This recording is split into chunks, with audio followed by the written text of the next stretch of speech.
ታኅሳስ 15 ለጋር ላይ በፍጹም አይቀርም። ውድ ደንበኞቻችን እንኳን ለጌታችን ለኢየሱስ ክርስቶስ የልደት በዓል አደረሳችሁ በማለት ጊፍት ሪል ስቴት በዓሉን በማስመልከት ታኅሳስ 15 ላይ ኤክስፖ አዘጋጅቷል። በዛ ቀን ለሚመጡ ደንበኞቻችን ሁሉም ሳይቶቻችን ላይ 25% ቅናሽ ያደረግን ሲሆን በ5% ቅድመ ክፍያ መዋዋል ይችላሉ።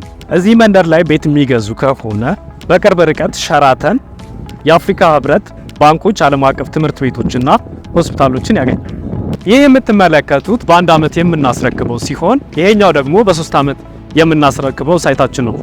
እዚህ መንደር ላይ ባለ 1 መኝታ 65 ካሬ፣ ባለ 2 መኝታ 108 እና 141 ካሬ፣ ባለ 3 መኝታ 163 ካሬ አለን። ታኅሳስ 15 ላይ በሚዘጋጀው ኤክስፖ መጥተው የቤት ባለቤት ይሁኑ። ለበለጠ መረጃ 0927941685 ወይም 0993503474 ላይ ይደውሉልን። ጊፍት ሪል ስቴት ማህበረሰብን እንገነባለን።